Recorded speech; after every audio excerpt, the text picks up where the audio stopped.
Welcome back. Let's find out if we've gotten anything wrong so far. For that, we go to Dana Perino. How are you, Dana? I'm great. I'm honored to be here. Well, we're honored to have you. I mean, I have come a long way. You since really the White have. House. I'm not sure which direction. But. Well, you know, I didn't want to start with something somebody got wrong. I had a couple observations. So I've done the show a few times, watched the show. I always thought that you had a team of people in here helping you write everything. No, just cats. But you're really all alone. Yeah. There's no one here. Well, cats. Well, right. They may not be visible to you, though. I'm not sure. And the ninja squirrel that you keep in the cage. Exactly. Underneath. Yep. I noticed something, Andy. You, when Greg is hosting the show, he stands at the table, but you sit. Yes. What's going on there? Well, I mean, we can do this. We've done this a couple of times before. This is what it looks like when I stand. Ah. Yeah. Gigantic. Yeah. And the weird thing is, Andy's only 5'4". Yeah. Yeah.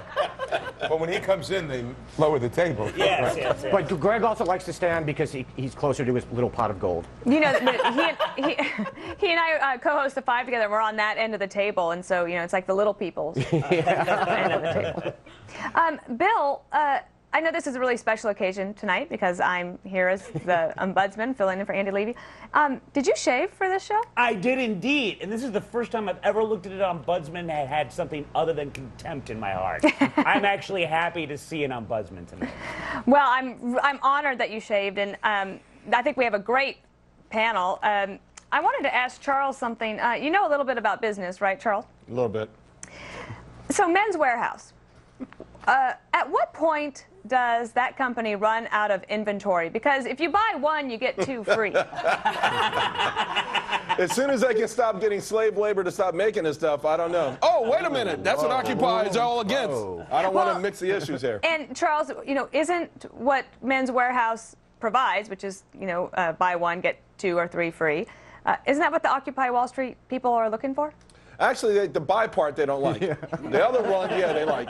Get stuff for free, yeah. Jedediah, I wanted to ask you, have you ever dated anybody who bought something at Men's Warehouse? You know, I have. I actually have. And did you break up? I did. I did. Because of that? Many reasons, but I can't say that the suits helped the situation. You told me it was because we were drifting apart. Well, you know. He said Men's Warehouse, not Gap for kids, Bill. Same difference.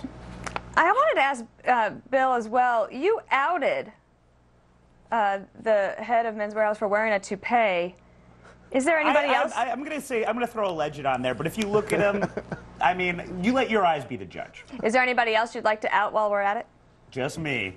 Look at that bad boy right there. I thought that might be where you go. I would recommend this to George, a snap. You snap it on, and it stays on like that. Clip on. Can I just say, Bill, I love the way you think you can just cavalierly say, I'll throw in a legend on that, and think that then you can say anything. I saved it. Yeah. No It's like- lawsuit for me, George. Truly, you have learned It's like being well. at Politico, and you can have all these anonymous sources, and it doesn't matter. Yeah. Actually, Herman Cain told me.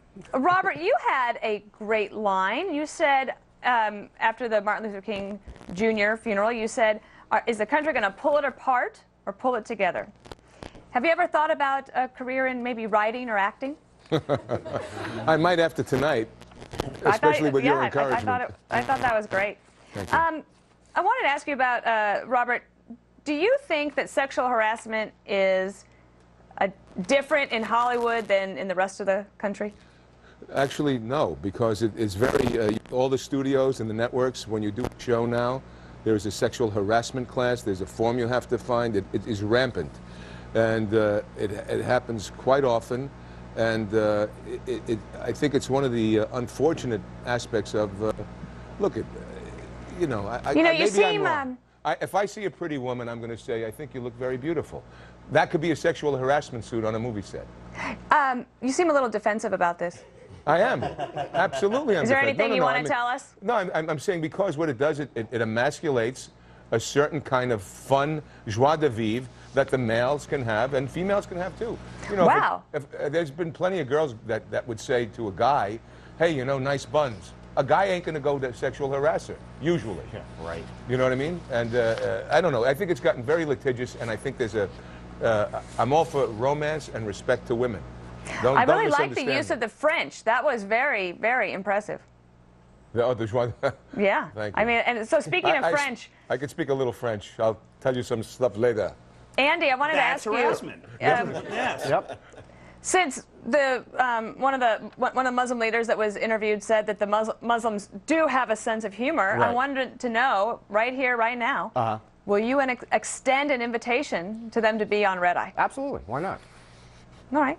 So maybe we'll see that in the next couple weeks. Yeah, I want to meet I would like to meet the person first and verify that he or she does have a sense of humor. But that's the Did only... you do that with Robert? Of course. Of course. We did that, Dana, we did that with you. We went very carefully. I watched about, I'd say, 10, 12 hours of tapes of you in the Bush administration. Okay, that's creepy. Yeah. I think I'm going to file a sexual harassment claim. Okay. Right. I'm going to claim it had to do with was purely professional.